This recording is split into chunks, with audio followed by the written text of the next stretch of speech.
Bonjour et bienvenue dans cette nouvelle guidance pour ce mois dans lequel nous allons entrer, le mois d'octobre. Je vais vous expliquer toutes les choses qui nous attendent, les opportunités, les énergies dans lesquelles nous allons baigner. Mais avant de commencer, comme d'habitude, je vous invite à liker cette vidéo pour lui donner plus de visibilité et à vous abonner à ma page si ça n'est pas encore fait.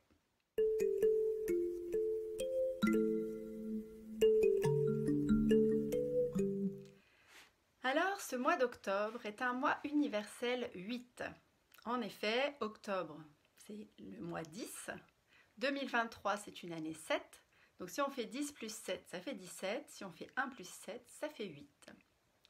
Ce mois universel 8 vous donne l'opportunité de surmonter tous vos obstacles, de conquérir ce que vous avez tant désiré.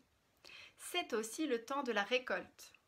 Si vous avez planté les mois précédents des choses qui vous tenaient à cœur, c'est le moment d'en bénéficier. Car tout ce qui vous arrivera de positif ce mois-ci ne se fera pas sans effort de votre part.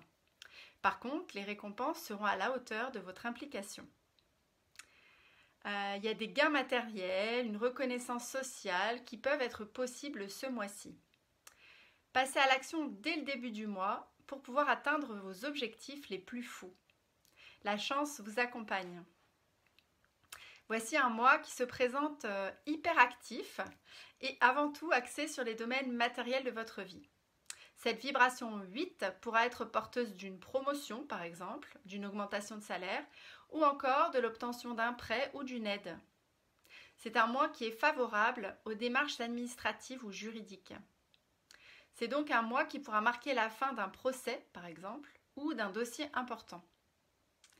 Mais 8 mettra aussi l'accent sur des projets personnels et sur la volonté. Rien ne vous arrêtera si vous avez envie plus que jamais d'atteindre vos buts.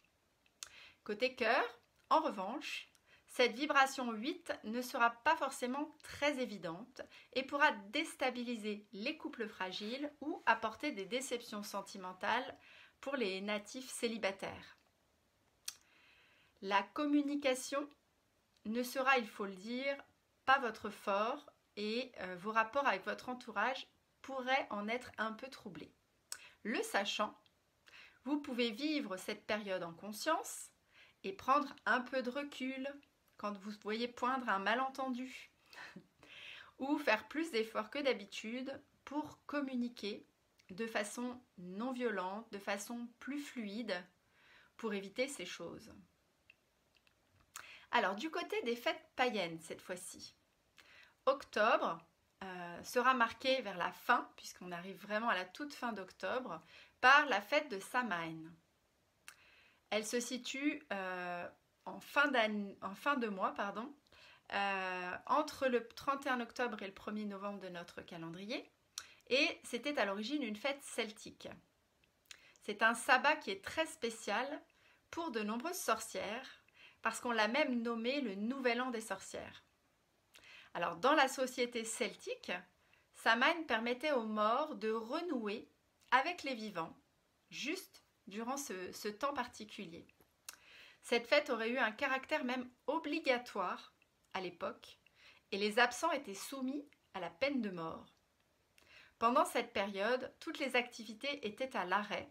C'était la fin des conquêtes, la fin des hostilités et aussi la fin des travaux agricoles. C'était le moment de régler tous les conflits et de payer toutes ses dettes.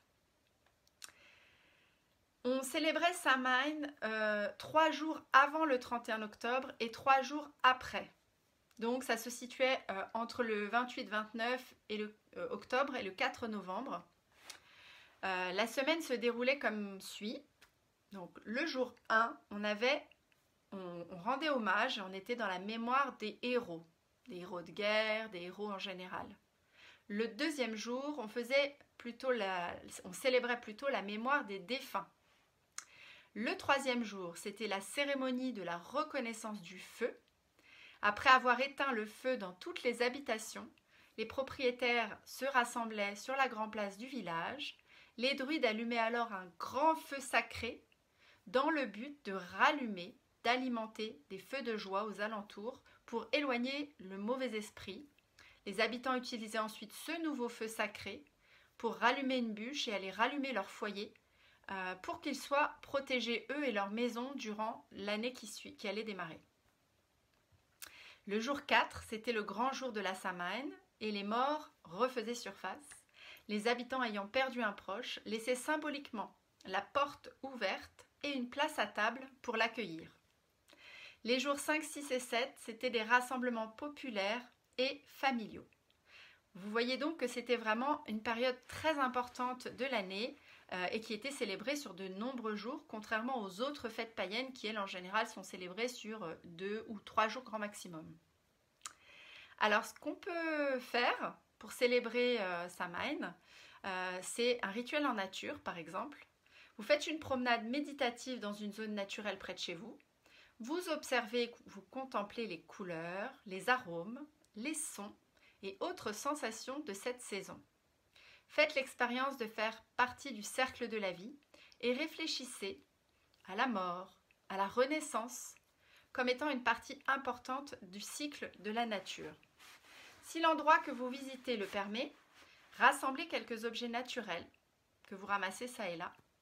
Et à votre retour, utilisez-les pour décorer votre maison, pour être pleinement dans ce passage de l'année, ce passage automnal. Alors, il y a des petites paroles que je vous glisse à prononcer si vous en avez envie, qui pour moi d'ailleurs ne sont pas sans rappeler l'idée de récolter ce qu'on a semé dans l'énergie du mois universel 8. Alors, je vous dis ces petites paroles que vous pourrez reprendre si vous en avez envie pour votre célébration. Ce soir est la première des 3 nuits au cours desquelles nous célébrerons Samhain. C'est la fin des récoltes, les derniers jours de l'été, et les nuits froides nous attendent de l'autre côté. Le fruit de notre travail, l'abondance de la récolte, tout est devant nous. Nous remercions la terre pour tout ce qu'elle nous a donné en cette saison. Et pourtant, nous attendons avec impatience l'hiver, un temps d'obscurité sacrée. Voilà. C'est aussi le moment de célébrer ses ancêtres, vous l'aurez compris, puisqu'il s'agit d'accueillir les défunts dans chaque famille. Donc vous pouvez leur témoigner votre gratitude pour ce qu'ils vous ont transmis, ou profiter de cette énergie pour éventuellement vous libérer des liens transgénérationnels qui seraient encore actifs et qui seraient délétères pour vous. Vous pouvez honorer les membres décédés de votre famille avec une petite cérémonie que je vais partager avec vous. Donc vous rassemblez des photos, des objets de collection ou d'autres souvenirs de votre famille ou de vos amis et même de vos animaux de compagnie décédés si vous en avez envie. Vous les disposez sur une table ou sur une commode ou toute autre surface avec plusieurs bougies. Vous allumez les bougies en leur mémoire. Pendant ce temps, vous prononcez leur nom à voix haute, vous exprimez vos vœux, vous remerciez aussi d'avoir fait partie de leur vie et vous les remerciez d'avoir fait partie de la vôtre et de votre lignée s'il s'agit de vos ancêtres. Samhain, c'est aussi une période de célébration de la vie par opposition à la mort, ce qui en fait un moment idéal pour s'arrêter, introspecter, réfléchir à votre vie au cours de l'année qui vient de s'écouler. Passez en revue vos journaux, vos agendas, des photographies, des albums photos, des blogs ou autres notes que vous avez créées au cours de cette année qui vient de s'écouler. Réfléchissez à votre évolution, à vos réalisations, vos défis, vos aventures, vos voyages et vos apprentissages. Méditez et consignez éventuellement dans un journal votre bilan de l'année écoulée et vos réflexions. Ça vous fait pas mal de petites choses à vivre autour de Samhain. Et enfin, pour arriver à nos 13 mères amérindiennes, alors du côté des 13 mères amérindiennes, la 10e mère de clan, donc cette mère du mois d'octobre, c'est la tisseuse. Elle représente la créativité. Sa couleur est le rose. Elle nous apprend à utiliser l'art pour donner forme à nos idées et à nos rêves dans le monde physique. Elle est aussi la protectrice de la force de vie. Elle nous encourage donc à créer notre propre santé. Elle est la mère des principes de création et de destruction. Elle nous montre à quel moment détruire ce qui nous limite pour pouvoir créer du neuf. Les toiles que nous tissons peuvent nous emprisonner si nous ne les tissons pas dans notre vérité. Important. Cette énergie qui doit se créer dans le rêve, qui est directement reliée à notre essence la plus pure, descend ensuite en passant par le chakra du cœur, chargée de cet amour, elle pourra ensuite se manifester pour nous-mêmes, mais aussi pour le plus grand bien de tous. C'est ce que cette mère appelle la vérité, notre vérité.